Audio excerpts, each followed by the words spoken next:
It's time for RealAg Radio on Rural Radio Channel 147 on Sirius XM.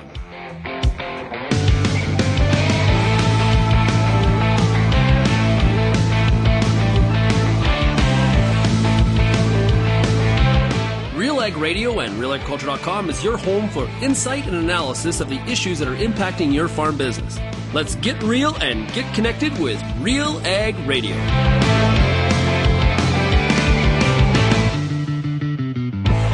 Hello and welcome to RealAg Radio here on Rural Radio Channel 147, Sirius XM. It is Monday, June 23rd, and I am your host, Lyndsey Smith. It is Agronomic Monday, and mostly today is Agronomic Monday.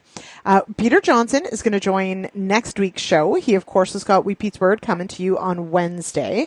But for today's show, I'm pulling from our school series. Now, if you don't know, or if you're new to the show, Real Agriculture has several school series, video series for major crops. So we have corn, soy, wheat, canola, pulses, and edible beans for those crops out there. If you head on over to our YouTube channel, that's Real Agriculture, you can find all of our current videos, which are this season, so they're dealing with what's top of mind this growing season. But of course we have, for some of these, we have 14 or 15 years worth of videos. So use that search and you'll find all sorts of really great stuff on the crop side and agronomic side. So on today's show, though, we're going to touch on a little bit of everything. Calem Alexander and Dave Louwagie with Hensall Co-op are going to join the show to talk edible beans and edible bean emergence, tying the how well you do on emergence with that final yield goal, depending on the type of edible beans you're dealing with. So stick around for that one. That's a really fun one because we've got Calem in Manitoba and Dave in Ontario, and we put those two together. So really cool there. You'll also hear from Colin Elgie with Ontario Ministry of Agriculture, Food and Agribusiness. He's talking about side dressing corn, and in light of just how cool the beginning of the season was here for Ontario, a quick note, it's a really good sort of precursor conversation to tonight's episode of The Agronomist, where Colin is going to join me as well, and we'll have an agronomist out of Manitoba joining us to talk about how we feed this corn crop through the season, how we deal with potentially what kind of start to the season we got, how we decide on those rates, and then whether or not we protect that nitrogen that we put down. So that will all be on the docket tonight, 8 p.m. Eastern, live. Head on over to realagriculture.com/agronomists at 8 p.m. and the YouTube feed shows up there, or just go to YouTube or Facebook or X. It's everywhere. And then after we have those conversations on edible beans and corn, we're also going to hear from Chase Austvold with Lallemand. Kelvin's got a really great report on tissue testing soybeans. So that's a really cool one. And then I'm going to wrap up the show by diverging from agronomy, but it's still Agronomic Monday, everybody. I had a fascinating conversation late last week with Dr. Noel Ritson-Bennett. He's with the CFIA, and I had so many questions about bovine TB because, of course, we had last week the report of a positive case in a dairy cow in Manitoba, in southern Manitoba, and it's not unheard of for bovine TB to be found in Canada, but it is still relatively rare. Rarer still, though, in a dairy animal. And so we did get quite a bit of feedback on this story. We just reported on the news, and we've been working on a few other angles. One of those, though, is asking some of those important questions like, is there a risk to human health? How is something like this managed? And where does something like bovine TB even come from in the environment or other animals? So I ask Dr. Ritson-Bennett those questions, and that's in our last segment of today's show. I will note it is only a segment of my conversation with him. I'll be posting most of that conversation on YouTube, on realagriculture.com. So if you are at all interested in animal health and bovine TB, check out the website or YouTube for the full version of what you're going to hear later today. All right, with that, a quick reminder, of course, as I've mentioned, we're across social media. Get in touch that way if you would like, or you can call that feedback line if you've got feedback on today's show or any other show, 1-855-776-6147. All right, let's get to it. We're going to take a quick break, and I'll be back with more RealAg Radio right after this.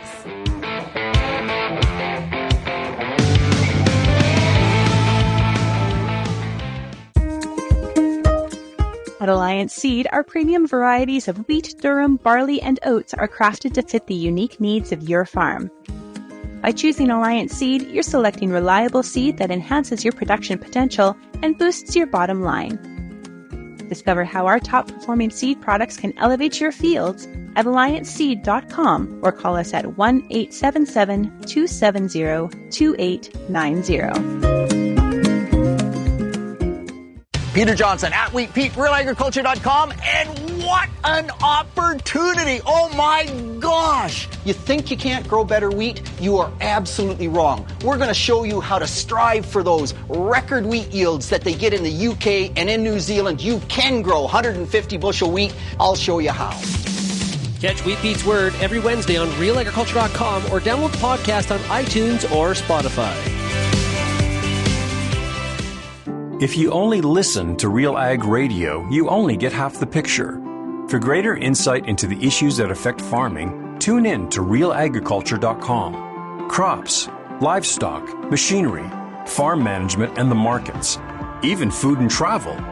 Real Agriculture Online digs deeper into the topics that affect the way you work and live. So get connected today. Read, watch, and listen to the people who know at RealAgriculture.com.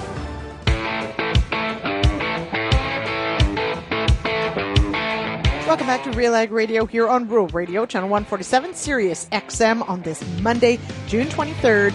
I am your host, Lyndsey Smith, and this segment is brought to you by The Dirt.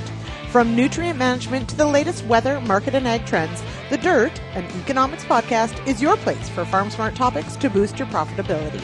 Join Mike Howell on Season 3 of The Dirt podcast, available now at nutrient-economics.com. That's nutrient-economics with a K.com. So as promised, most of today's show is going to draw from recent school episodes. You can head on over to our YouTube channel and you can check out this season and all our past seasons of all of our crop schools, of course. But this episode of the Edible Bean School is kind of a fun one in that we jump between Ontario and Manitoba. So you're going to hear both my colleagues Kelvin Hepner and Bern Tobin, but you're also going to hear from Manitoba Hensall Co-op employee Calem Alexander, and we also stop in at Mitchell, Ontario, and hear from Hensall's Dave Louwagie as well.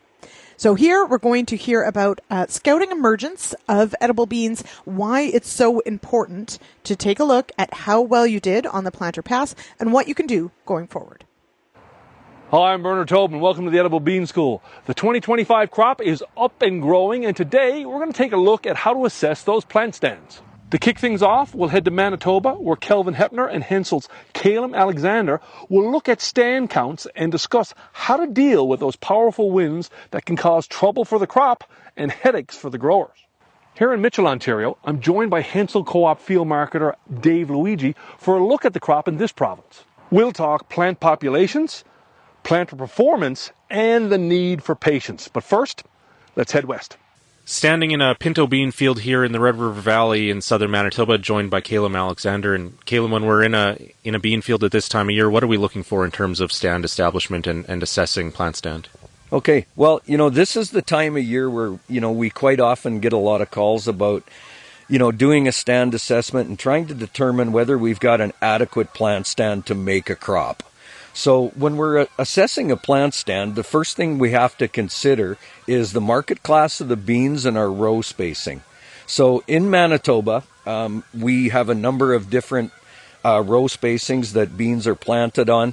In a narrow row situation, some people call it solid seeded. You're looking at a row spacing of 10 inches, 12 inch. 15s are also considered narrow. And then our larger, our wider row widths, like a 20 inch or a 30 inch, are pretty common as well. So each of those row spacings have a desired plant population depending on a market class.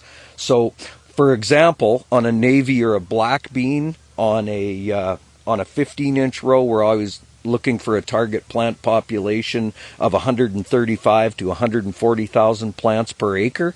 On like a 15-inch row, but for a navy or a black bean on a 30-inch row, we're looking for about 95 to 100,000 for a population.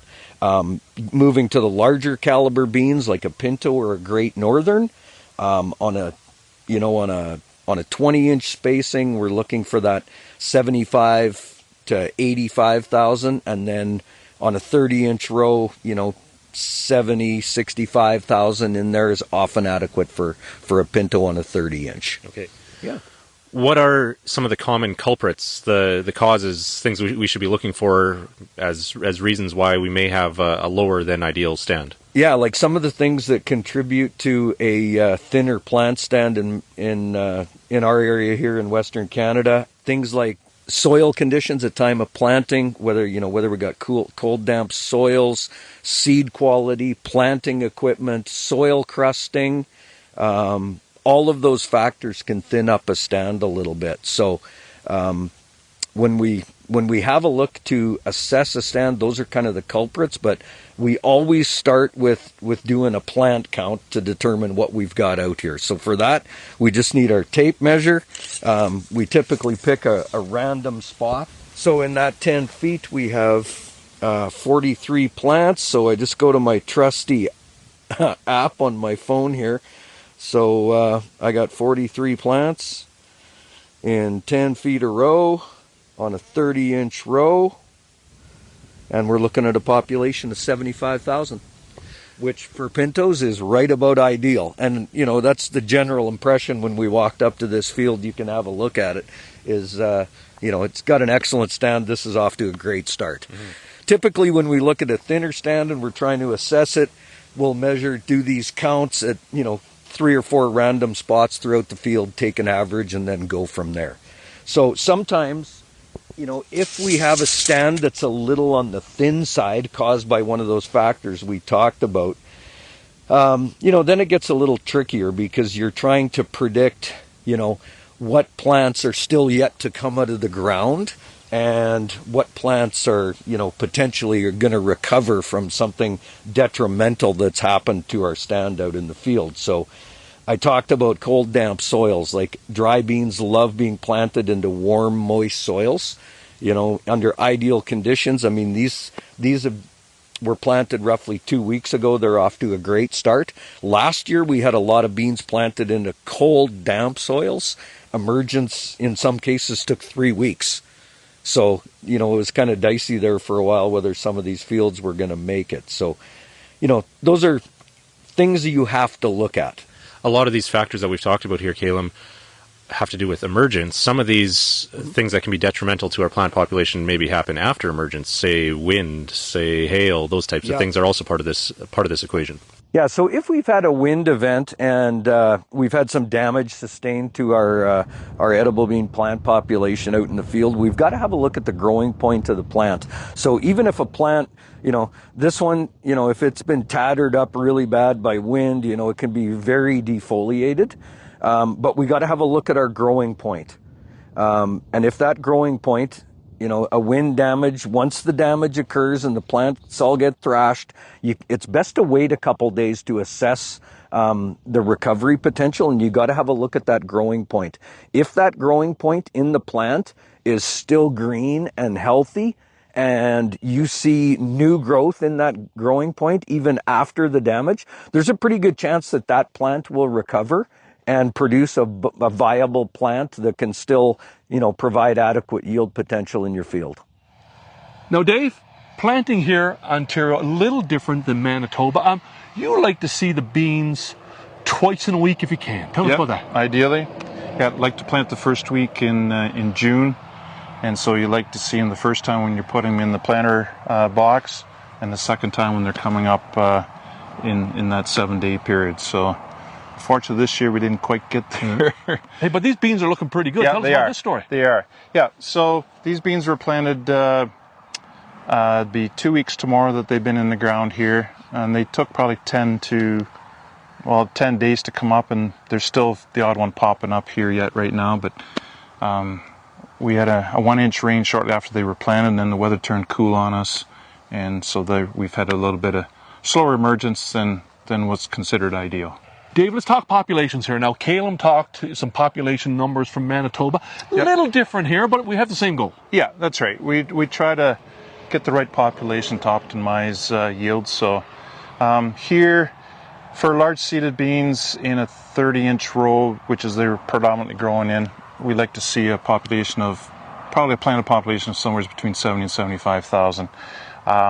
Small seeded beans in a 30-inch row, we're probably upping that population to somewhere between 85 to 95, somewhere in there. And in a narrow row, mostly 15s, we're probably upwards of that 100 to 110,000. So I want to talk about good stands in a second, but hey, what happens if we if we're off the rails here? You know, we're looking at replant. Surprisingly, you can have a 50%, pretty much a 50% reduction in stand, and you're still going to probably look at it 85 to 90% of your expected yield, given that we get good weather conditions. The other thing when we're assessing that is that they got to be evenly spaced then yet too. So if there's large gaps, that's not going to work. So. What about patience here? We need to be patient because you mentioned that this field and the field across this road there, I mean, like, you got some knolls, and if you make the call too early, some of the areas in the field need a little bit more time. That's right, yeah. So last Friday, I thought, man, we're going to have to replant some headlands here. We got some nice warm temps on the weekend, and boom, the beans came, and saved myself a job, so that's always good. Let's talk about scouting. Now, obviously, we have what we have right now. Yep. Over the next couple of weeks, what are we going to be looking at? I mean, one of the things that you had on your list, insects. Yeah. So when we're doing stand establishments, we also, what we're checking for then is obviously how good the stand is. But if you don't have the stand, why don't you have the stand? And when you get delayed emergence, it can be insect damage. So that's one of the things. Let's talk about weed control here. So this field had a pre-plant herbicides applied here. So we want to start scouting our fields about 21 days after planting. And what we're scouting for is to see what our sequential treatment's going to be. Most often we're targeting ragweed, but we're also targeting volunteer corn, escaped annual grasses. But predominantly it'll be for broadleaf weeds and determining what the sequential treatment will be. Let's go back to that planter. You talked about, it'll tell you a lot of things. Yep. When you get out a week or two later, when you're out waiting for it to emerge. But what can we learn from the planter? What should we be looking at from a planter performance perspective? Yeah. So when you're doing your stand establishments, you need to determine why you didn't get the stand that you thought you were going to get. So it could be planter performance. Did you overplant? Did you underplant? Did you get it into soil moisture when you planted or not? So those are all things to figure out. Did you use the right plate for the seed size? So those are all things. It's post-assessment, but it's stuff that you can try to figure out for next year to correct it. Final thing, and that is, you talk about patience, Dave. You also talk about gut instincts. Yeah. And I think when you put that together with a good agronomy, you got a recipe for good management. Yeah, quite often I'll ask the grower when we're doing a stand assessment, what was your first gut instinct? And quite often that's the right decision. So you take that into consideration, take the advice from your agronomist, and you come up with a plan whether you should or you shouldn't replant. Yeah. Well, some great insights on the Edible Bean School. Dave, always great to have you. Thanks for the invite. All right, no problem. Thanks. All right. Thank you to Bern Tobin, of course, Kelvin Hepner, and Dave and Calem for joining us for that Edible Bean School. We're going to take a quick break, and I'll be back with more RealAg Radio on Rural Radio, Channel 147, Sirius XM, right after this. Hi, I'm Bernard Tobin, host of the Soybean School on RealAgriculture.com. Throughout the year on the Soybean School, we'll bring you timely agronomic video content from planting to harvest, from the latest agronomic research to the latest in production technology. Check out our massive video library on YouTube, RealAgriculture.com, or download the audio podcast versions wherever you get your podcasts. The Soybean School is brought to you by Mazik Seeds and Lallemand Plant Care. If you're involved in the agriculture industry, it's important to stay informed on all the latest issues affecting your business. At RealAgriculture.com, we offer fast, reliable news, information, and insights to help you keep on top of all of the latest in Canadian agriculture. Visit RealAgriculture.com and sign up for our free daily newsletter covering everything from news, agronomy, animal agriculture, and much more. Visit RealAgriculture.com/subscribe today. The Canola School on RealAgriculture.com is a video series that showcases the latest in canola research and production agronomy. Learn from some of the best at your own pace through quick and timely producer-focused videos available on our YouTube channel. The Canola School on RealAgriculture.com is the quickest way to keep up to date on all the latest in canola production. Boost your canola IQ with the Canola School, brought to you by BASF, and visit canolaschool.com.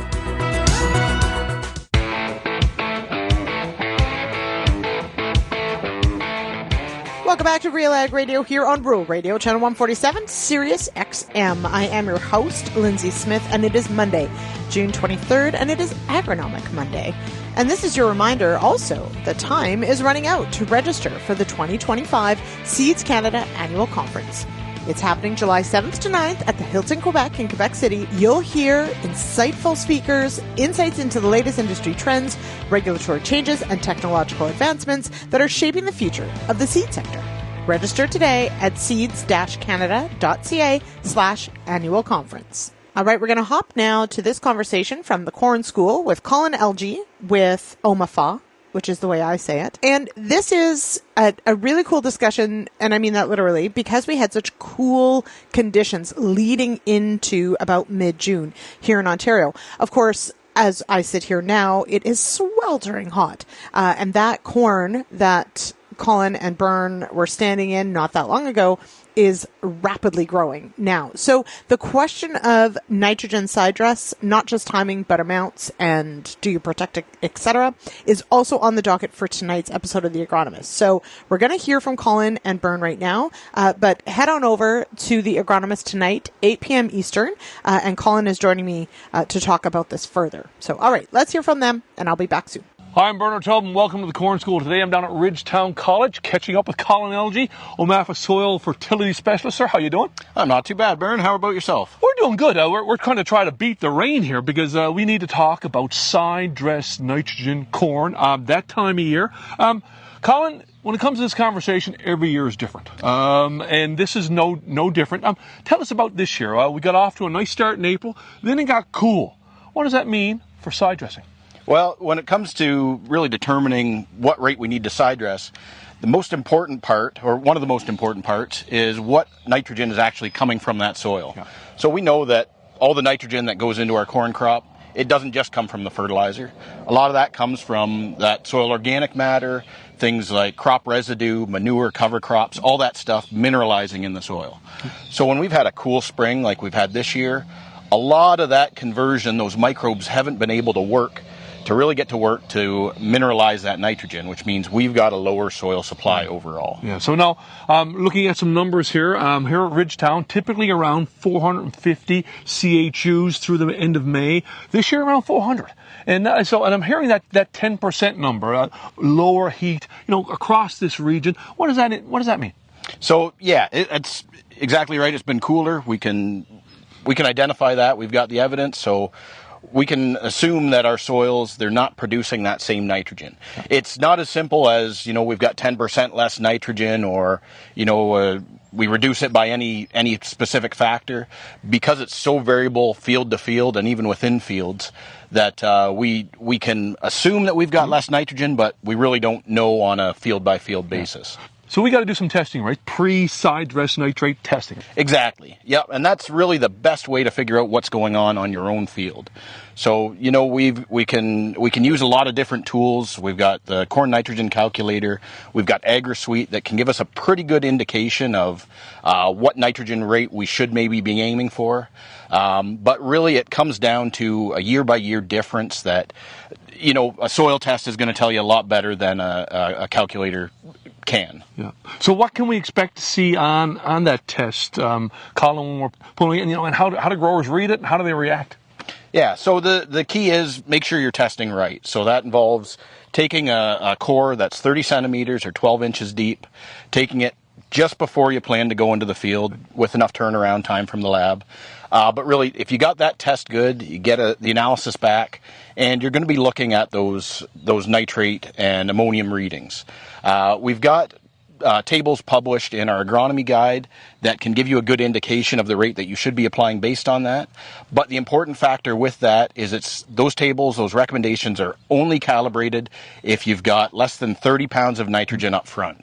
So if you've got manure applied to the field, if you've got a big credit that you're expecting from red clover the previous year, if you've got 100 pounds of nitrogen already broadcast on the field, you really can't go by those recommendations. And so where that number comes into effect is kind of in a long-term sense. If you've got a good database of here's what I've done in past years, well, if this is reading higher, then maybe I can cut back on my nitrogen rate. If it's reading lower, like we'd expect this year, you might have to bump that rate a bit higher. Hey, a couple of other things. Nitrogen stabilizers. Now, I mean, something that you've been sort of talking a lot about in the last few years, and it really sort of fits depending on what your strategy is, how much you've got up front and how much you're going to need from a nitrogen perspective late in the season. Exactly. And so whether or not it makes sense to use a nitrogen stabilizer when you're side dressing really comes down to whether you've got that risk of loss. And so far this year, I think we've probably had less loss than we normally would just because it's been cool. We haven't had a lot of that volatilization potential.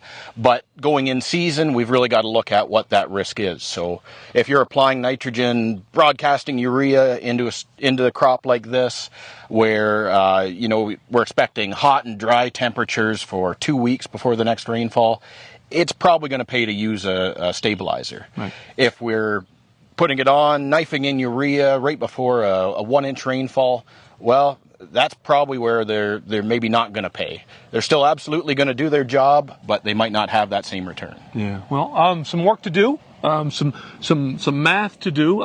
Colin, thanks for making the time. Always great to have you on Real Agriculture and the Corn School. You got to get some cores. Go ahead. Yeah, let's do it. Big thank you to Bernard Tobin and Colin Elgie. We're going to take a quick break, and I'll be back with more of RealAg Radio right after this.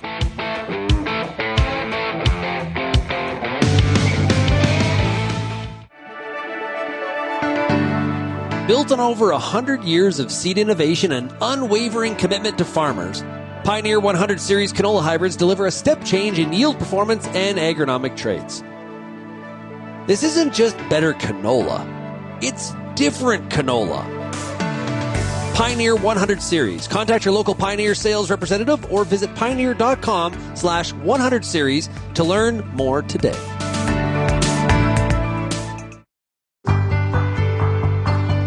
It's summertime, and you've got a lot of important decisions to make when it comes to your corn crop. Let the Corn School on RealAgriculture.com help guide you through those big decisions with input from leading experts in the field. If it's spray timing, disease identification, or any other field issue, the Corn School's got you covered. The Corn School on RealAgriculture.com. Brought to you by BASF and Pride Seeds.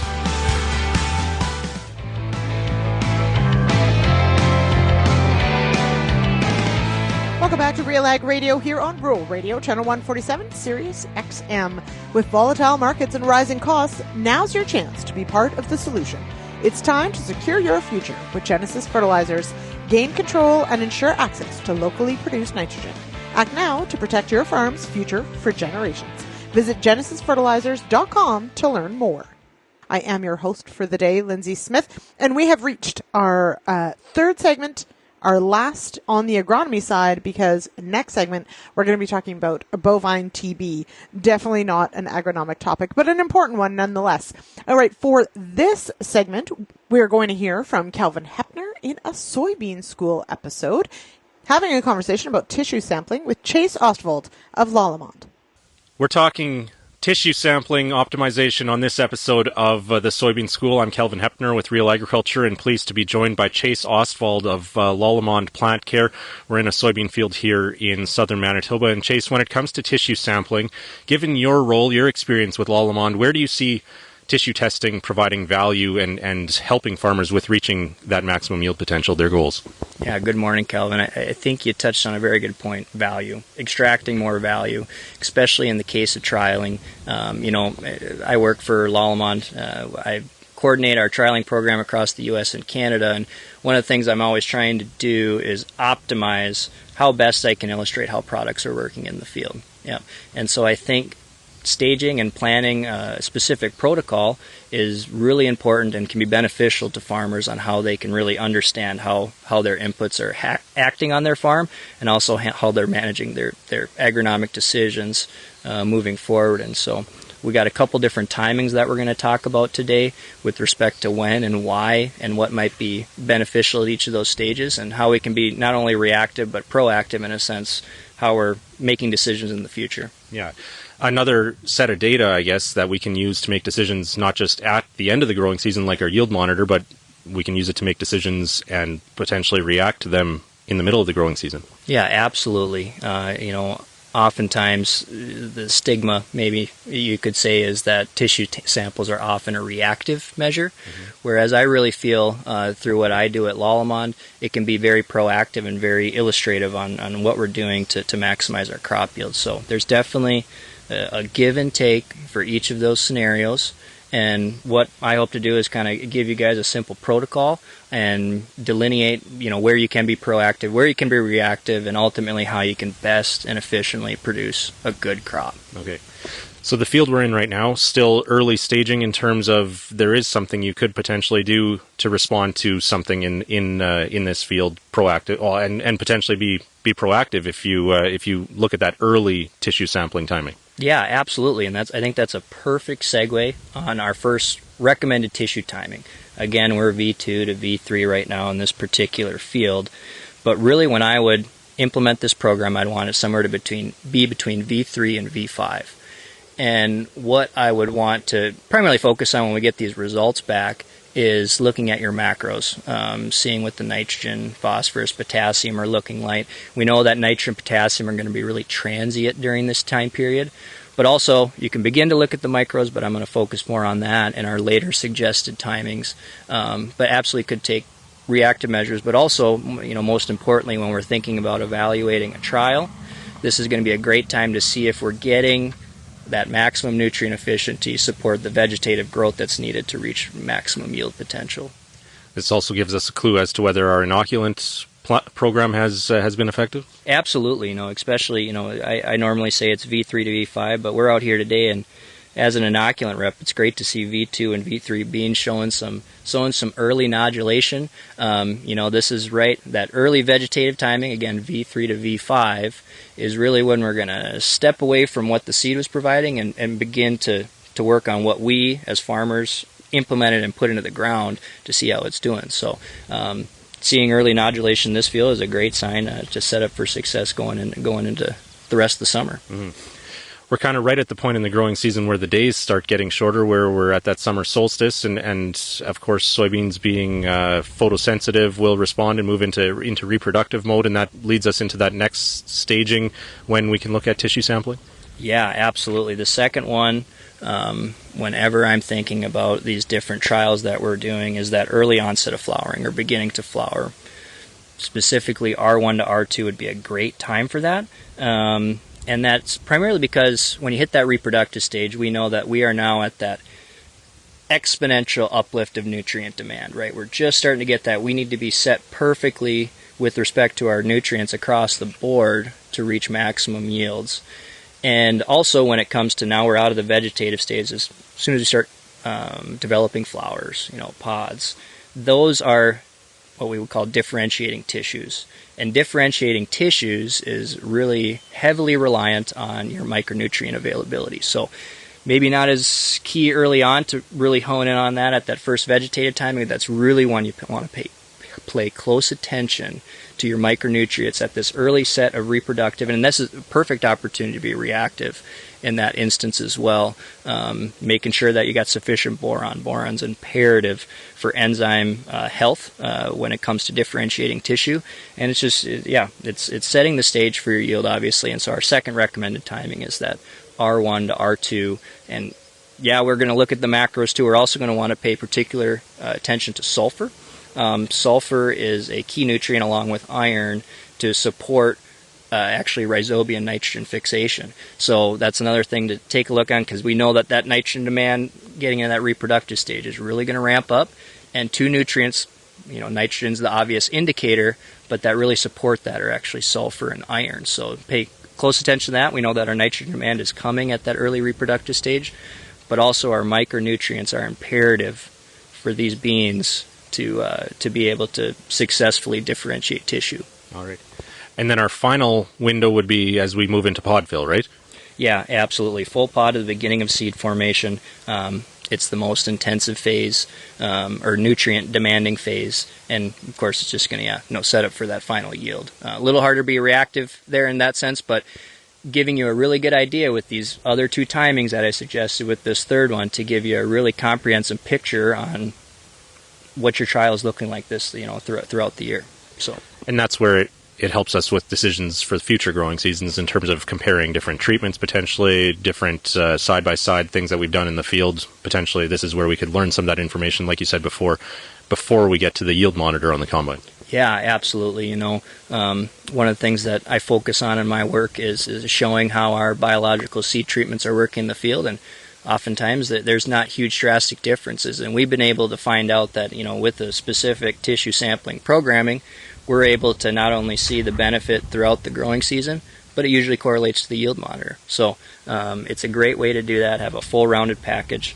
I think the other thing to note too is, we couldn't live in a more turmoil type environment in the agriculture world where we're dependent on Mother Nature. I've seen it time and time again. We spend a lot of money on setting up these trials and taking the time to monitor it throughout the season. But whether it's a hailstorm, whether it's you got two combines in the field that maybe weren't calibrated correctly, we want to make sure we get good data. And sometimes that just doesn't happen at the end of the season, whether it's Mother Nature or just a mistake. And this allows you to have at least a very solid understanding about how these different trials or inputs are working on your farm throughout the season. And hopefully, again, in an ideal world, we're going to get the combine information as well. But it's really a pretty inexpensive investment to monitor how you're evaluating your inputs on your farm. All right. Well, speaking of Mother Nature, rain is important for moving this crop along, and it feels like it's starting to come here. So yeah. Thanks for making the drive out today, Chase, and sharing your insight with us on tissue sampling. Yeah, very good, Calvin. Thank you guys very much. All right. Thank you so much to my colleagues Kelvin and Byrne for helping so much on today's show. We're going to take a quick break, and I'm going to be back with a conversation that I had just late last week on bovine TB, the finding of it in Manitoba, and some of the truths, mistruths, misinformation rolling around out there. We're going to set the record straight on some of those. So stick around. This is important for human health, not just for livestock producers, so I hope you'll all stick around for this last segment. All right, we'll be right back with more RealAg Radio right after this.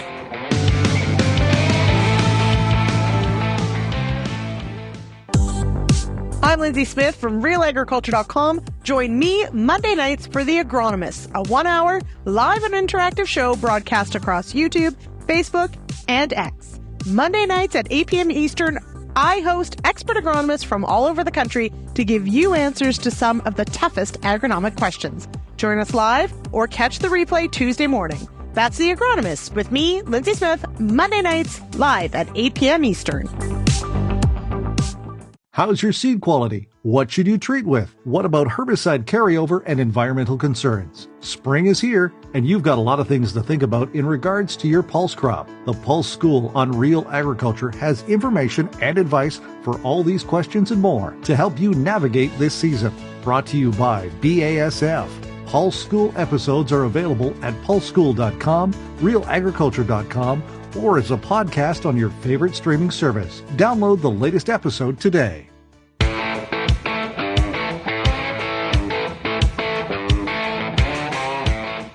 Welcome back to RealAg Radio here on Rural Radio, Channel 147, Sirius XM, and this segment is brought to you by Ag Expert. Deep in the fields and deep in the data to back up your decisions on the farm. Get started at agexpert.ca. All right, I am your host for the day, Lyndsey Smith. It is Monday, June 23rd, and as promised, here is an excerpt of my conversation with Dr. Noel Ritson-Bennett talking about bovine TB in Canada. I'm Lyndsey Smith with Real Agriculture, and joining me now, it's Dr. Noel Ritson-Bennett. He's a veterinary program manager for Western Canada with CFIA. Welcome here, Dr. Ritson-Bennett. Thank you. Nice to be here. I wish it was under better circumstances, certainly, in that serious news out of Manitoba, hearing a dairy herd in Manitoba testing positive for bovine TB. We did report on the initial finding, but definitely want to dig into some of the common questions that we're getting, and that I have as well. First, let's start with the very basics. What is bovine tuberculosis? Because I think sometimes you hear the word TB and it conjures up all sorts of things. How is bovine TB different, the same as what we might see in humans?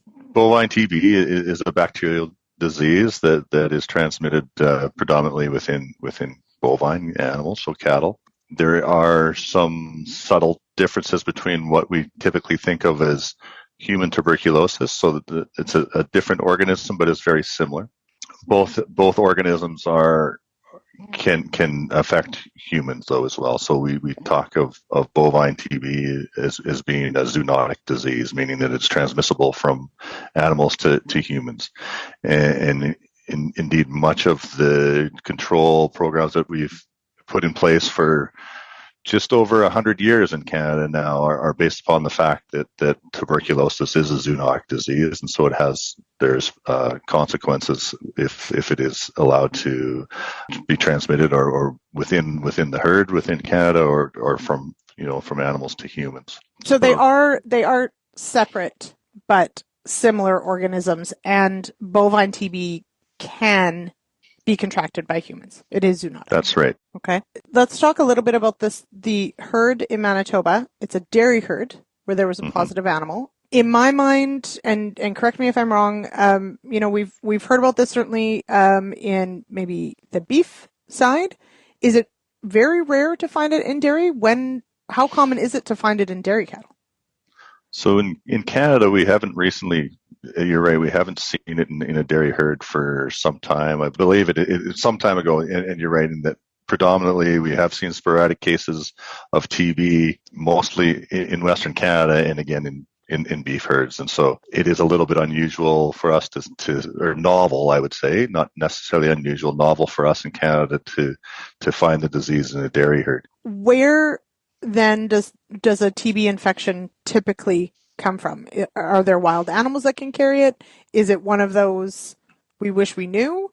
Or where? How does it end up in either a beef herd or a dairy herd for that matter? So that's a big question. Okay. Recently, so in recent memory, up until in Manitoba around Riding Mountain, some people will remember that there was tuberculosis around Riding Mountain, and there was tuberculosis amongst the elk and deer around Riding Mountain National Park.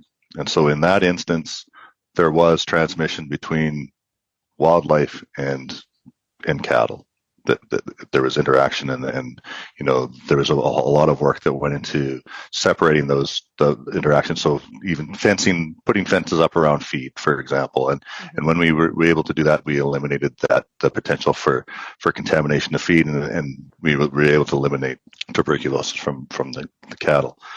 All of the tuberculosis cases that we've seen since that time and recently do not have any linkages to wildlife. In terms of the organism that we've seen in wildlife, and the similarities are not the same organisms that we're seeing today or within in the last sort of 10, 15 years. All that to say is that yes, wildlife can be a reservoir for tuberculosis, but it's not something that we're seeing presently, and certainly not in this case. The latest data that we have is that, similar to recent cases, is that this is a new introduction to Canada, and it is most closely related to other tuberculosis cases that have been identified in the United States or Mexico. In thinking about, and we'll unpack sort of what it means for beef herds, dairy herds in a moment, but from the human side, how is tuberculosis spread? do we need to worry about a dairy cow and milk, etc., or does pasteurization take care of that?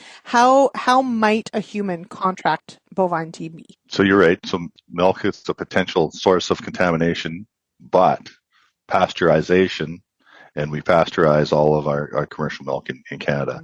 Pasteurization will kill the organism, and so milk and milk products are safe to eat.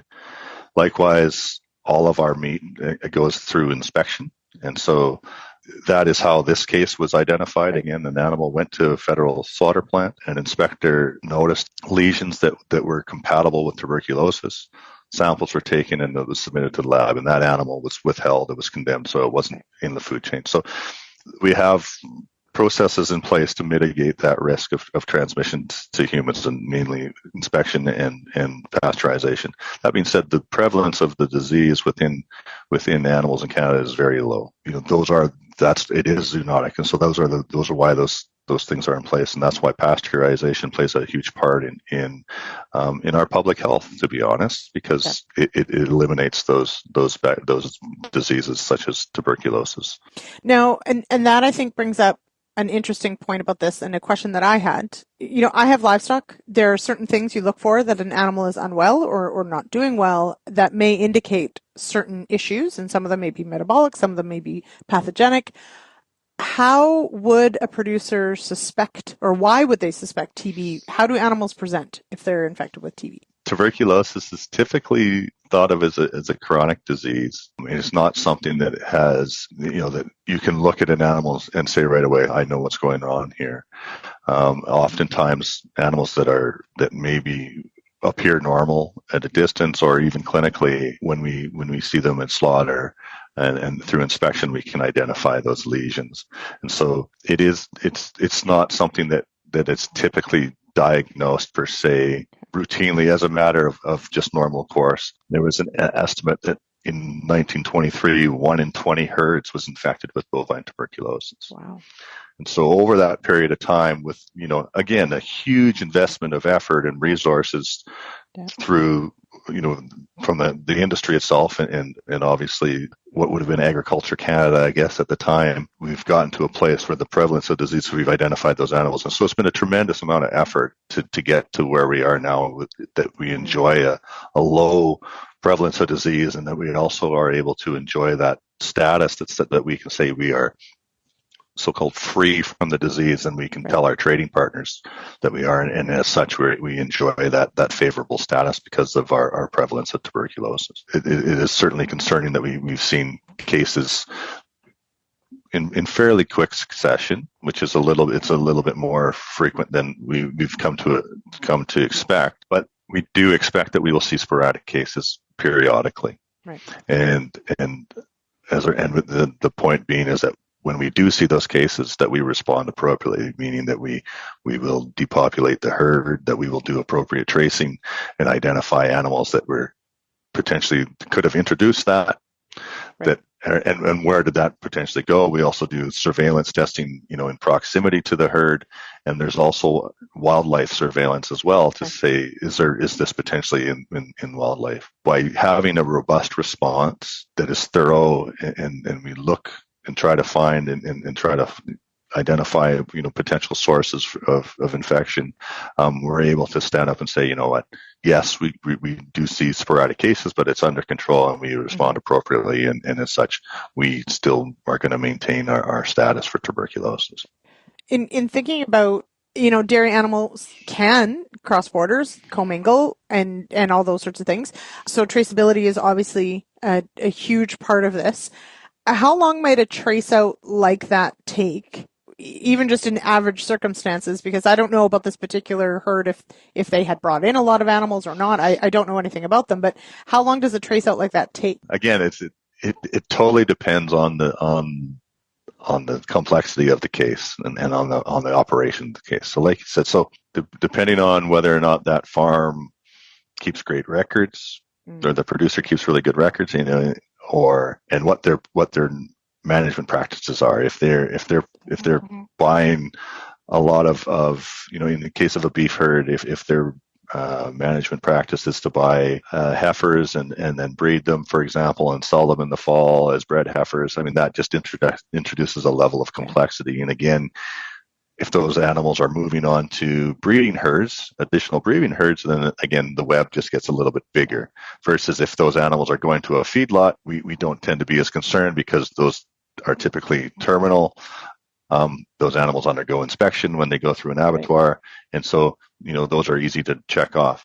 We do have the other part of it is that dairy trace as we're coming to realize now, is a very robust system. And so it's, if the producer is diligent about making sure that all those movements are recorded within dairy trace, it's much simpler for us to be able to push a button and we can see very quickly where animals have come and gone. In instances that in a beef herd where there is that similar dairy trace system doesn't exist, then while we might have CCIA tags, there's not necessarily mandatory reporting of those movements. Right. So we're required to use sales records, brand inspection records, et cetera, like that, to try and piece that together. And so that can literally take months and months, depending on, and again, it just depends on the complexity of the operation, and the management practices of the operation will really dictate how long it takes to do that tracing. I want to ask about treatments or vaccines. So obviously prevention and trace outs and all these things are great, but seeing as it's not sort of an acute, like you can't look at an animal and know their TB status. I know it's very rare. Is this something that could be vaccinated for and prevented, or is it something that if an animal is positive could be treated? The short answer is no. Okay. So in humans, for example, humans get tuberculosis and they undergo treatment for a long duration, multiple antibiotics or antimicrobials. So theoretically, could you treat an animal for tuberculosis? Potentially. But it would require huge doses of antibiotics for an extended period of time. And then to what end, right? Yeah. And so you risk the idea of, the accepted practice amongst the world in the animal space is that we manage tuberculosis via the population because it is so hard to manage in the deal, and it just doesn't make economic sense to think about treating animals. And likewise, there is no effective vaccine that I'm familiar or aware of for tuberculosis. All right, we are going to end it there. If you're curious about the entire conversation, there's probably another 10-ish minutes to that discussion with Noel. And so you can head on over to RealAgriculture.com or to our YouTube. We will post both there. And I highly recommend it. The long and the short of it is bovine TB, obviously very important. It's very serious, but realistically, it is not a significant threat to human health. However, it is absolutely a threat to cattle health, and we need to be vigilant and making sure that we're keeping good tracing records of our animals just in case it were to show up. Dr. Ritson-Bennett did mention briefly that this particular strain of TB is most closely relevant to the U.S. or Mexico. And he did say that this is the first time this particular strain has been isolated here in Canada. So what that means about animal movement, I would not speculate that animal movement may change in any way, but it's just something to keep in mind if you are someone who does move cattle between different regions or across borders, especially dairy cattle as well. It's just one more thing that obviously, needs to be tested for. And I know there is a test done for moving livestock, but maybe this is an instance where you might want to do follow-up testing or your own testing over and above what's required for import. If it were me, it's probably what I would be doing, but that's just me. Alrighty, that is it for today's show. Thank you so much for joining me here on this Agronomic Monday. I will be back actually to host Thursday and the Farmer Rapid Fire, brought to you by Pioneer Seeds Canada. Super excited. Love talking with our farmers across Canada. So we'll chat then. Until then, everybody, see you tonight on The Agronomist, 8 p.m. Eastern. Cheers.